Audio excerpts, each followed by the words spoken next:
back at Bukidnon, and we are back at Camp Phillips Del Monte Farm. We decided to go today at Dahilayan. I am with my other friends, and yeah, we went from Surigao City, had lunch at Batuan City because it's my friend's birthday over here, and I think that restaurant is Oceanic Bounty something.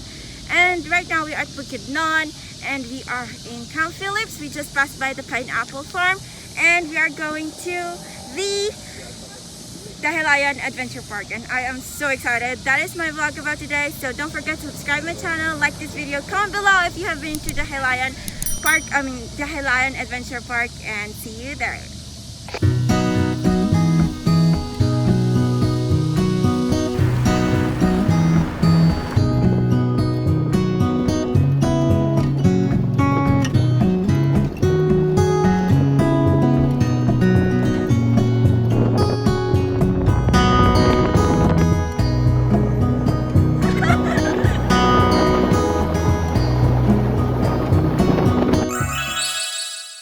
We're now at the Tourism Assistance Office before the Dahilayan Adventure Park, and they're now checking us.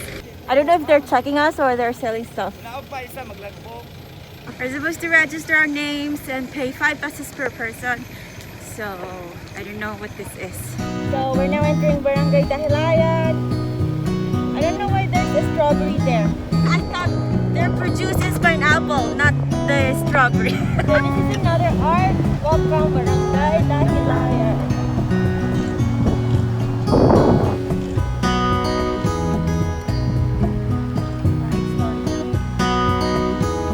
Ooh, they're cooking.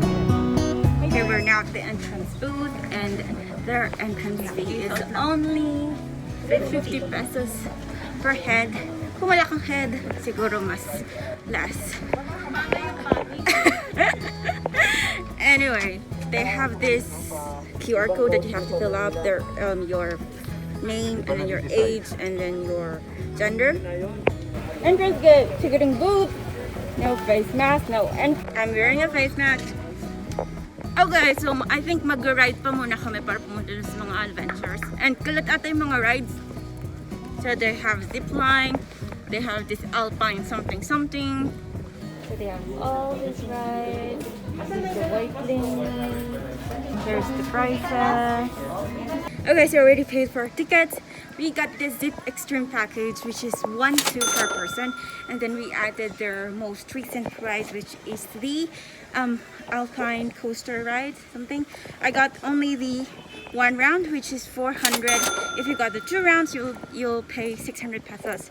So for a total of 1-2 plus 400, 1-6. I paid 1-6, and I'm gonna ride the Asia's first longest zipline and 2 other ziplines, I think, and then a drop zone, I think, and then a rope course and a python zipline that they said that the difference of it is like zigzag daw sila. But first, for anything else, we will be having our lunch at the Pine Grove Mountain Lodge restaurant. So now we're waiting for our ride, going to this first ride, which is the 850 meters zip line. We are all going to ride there, and I think this is the end point, so we are going to end here. The car will drive us to the starting point, and yeah, I'm so excited. I hope I can vlog myself while I'm ziplining. Okay, wrong info. We're going to do the Razor Park ride first, and the ferry is here, or the shuttle is here, so we're going to do it now. Okay, so we're now at the Razorback Mountain Coaster. Available lang nila is 14, and we're all 17 kami, so we have to wait for the this is the next turn. So they're all there.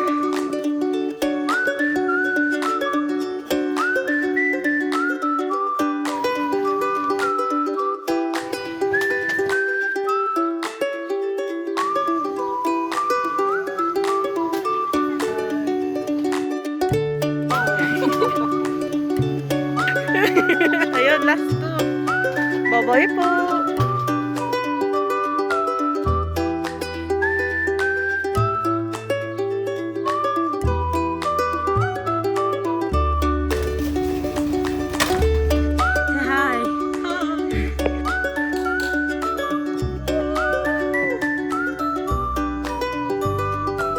Okay, I'm going to try to be as fast as 40 meters per. Whoa! Okay. Ah! Woo!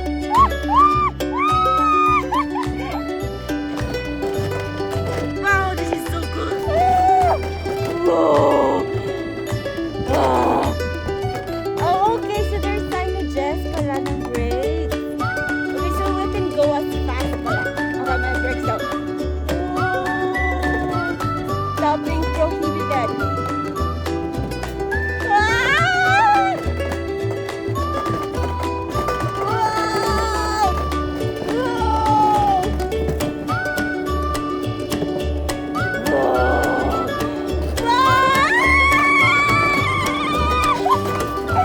This is so cool!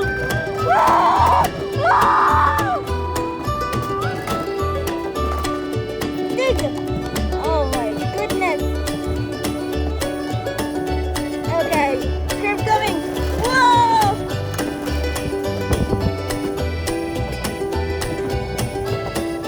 Yay!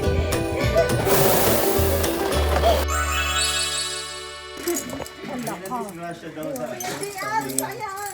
may isang na-disgrasya sa Okay, so we're all harnessing up. Hindi siya tinatch yung skirt. So, para siyang... Ang salamin, okay Kasi lang kuya. nakahiga. Gonna show it to you. So it's a different kind of zipline. Nakahiga ka. And hindi na itataas yung skirt. And pag sinabit ka, nakahiga ka. Sino ba? Iakit ang palda, ang palda. Ang palda nyo. Ang palda nyo, maapakan nyo. First time ko nagpalda sa buong buhay. Ang sarap ng tawa nila. Enjoy sila sa picture. Okay, so we're all harnessing up. JP's gonna go first because he's going to drone us when he arrived at the end point. So,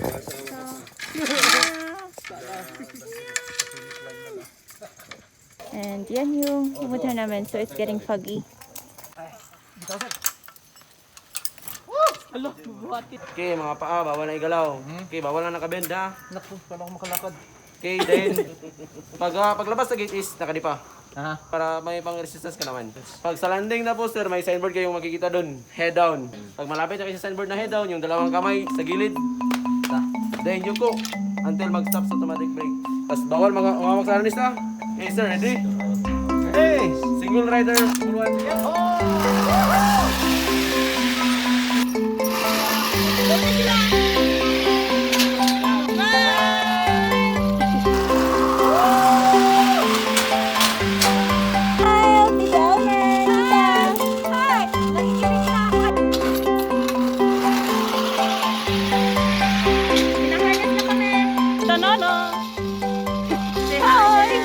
Yung isang kamay video lang, isang kamay nakadipa.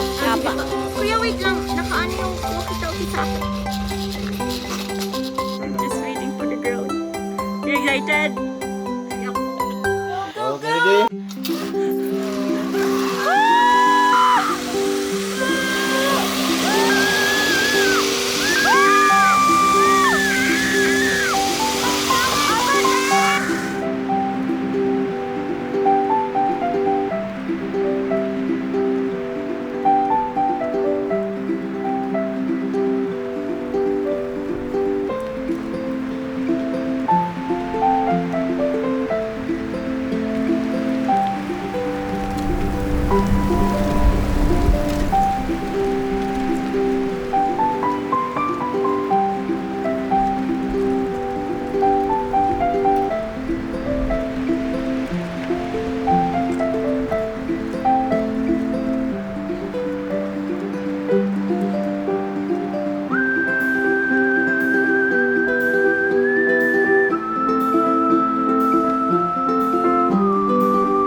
Done with 840 meters.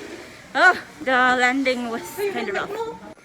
Okay, so we're now going to the 320 and 150 meters pinag-isa na nila. we're going to the harness area. Everybody's harnessing up. And this is the starting point of the zip line. Tapos, yung palang base jump. We're going to up there and just jump. We didn't get that because hindi pa namin kaya.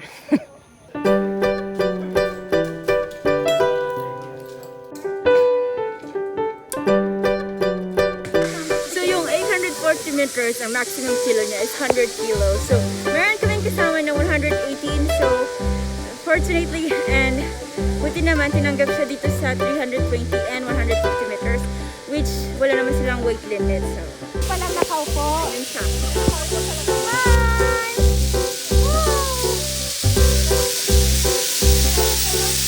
Okay, so it's my turn. Don't forget to lean forward. Okay, po. Then backward, angat yung paa. Okay, po. This one and this one. You want to cover the Oh! Bakit ako baliktad? Diyan ako pupunta.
Hi! We just finished the rope course. We're now going to the Python. Ano pangalan nito? Python. Yeah, Python zipline. The one that is zigzagging. Okay, sabay kami ni DY. Kasi daw, I'm too light and mawawalan daw ako ng buwelo, so I need weight. And I am the weight. Sabay kayo po. Ito, go.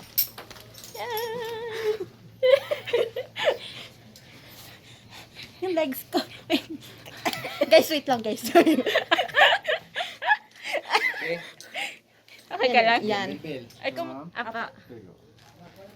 Hindi pa live straight. Thank you!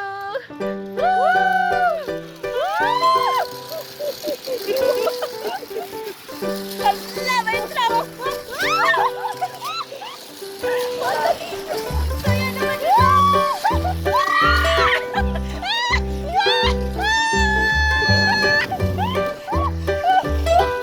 naman ang lapit natin sa puno, friend!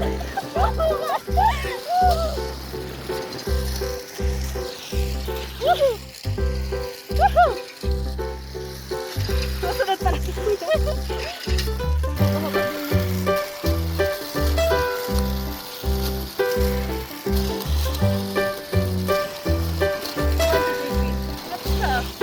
Baka antayin.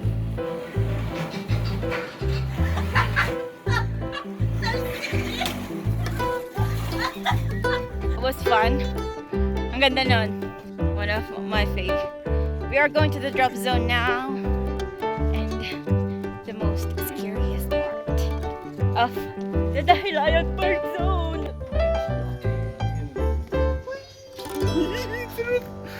Dapat may drone tayo dito. Drop zone! Wow! Ang ganda! Taas, grabe! So, sabay kami ni DY because sabi nila, pag isahan daw, it's not that fun. Baka daw hindi, ano yun, mapush, mapul. JP is going to take a video of us while it's our turn. And see you there. Yung manghihila daw ng pinis, yung mas matapang. Ano yung hila? Ano ba?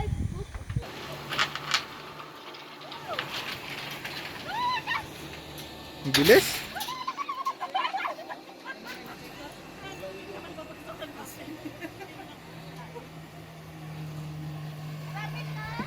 Ayaw pa.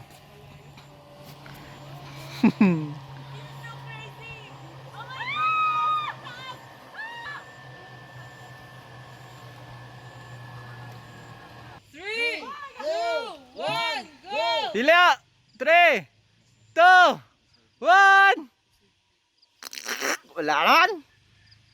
Ma'am, Go! na mo po hawakan, ma'am. Dalawang kamay! Count! Saan? Dalawang kamay, ma'am.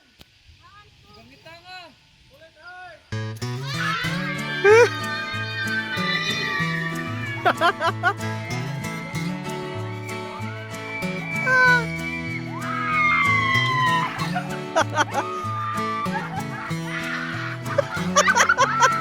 Para kang kinukulam, friend.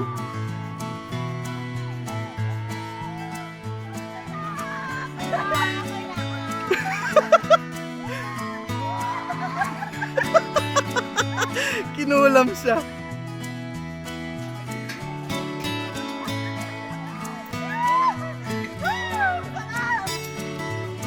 Okay. Haggardness. Woo, the best. Okay, we're done with the drop zone. It's JP's turn. And it took both of us to pull the tug. I cannot do it myself. And the most scary part is yung drop, yung unang drop. The second swing is very, very fun na. So we're gonna take a video of JP and here it is. Halfway line na daw yun.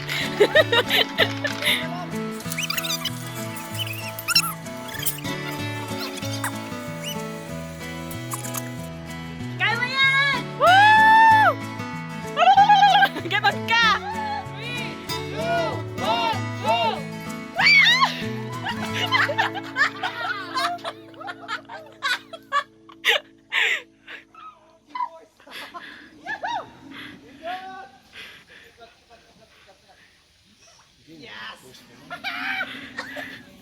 May sound pala siya. Tinig mo yung ano? Yung... Hindi yung ganyan. Ano nga sigaw pagkapulya? Ang sarap na!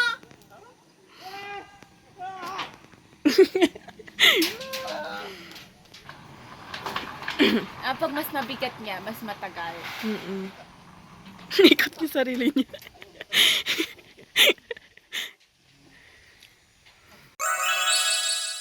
We just finished all the rides and we bought some burgers and some snacks before heading down back to Manolo for beach. So this is the hotel here in Dahilayan. Marami silang rooms, like 6 kinds of room. They have standard room, deluxe room, suite room, family loft room, family room, and dormitory type room. So maganda siya if you want a cool and peaceful place to stay here in Bukidnon. So this is a good place. I think this Dahilayan Adventure Park will close at 5 p.m. So sakto lang natapos namin yung all-in package nila around 4:30. Oh yeah, we're buying also the souvenir pictures and certificates, which will only cost for 100 pesos. So very cheap compared to other souvenir shops na nagsisell ng ridiculously expensive pictures. Exiting the Dahilayan Adventure Park, yeah, there's another adventure park. Sabi nila sister company. The name is the Forest Park. Meron silang mga ATV, buggies, and cars na going down the mountain. I think it's more expensive. Kaya hindi na namin tinignan. Maybe next time when we're here again.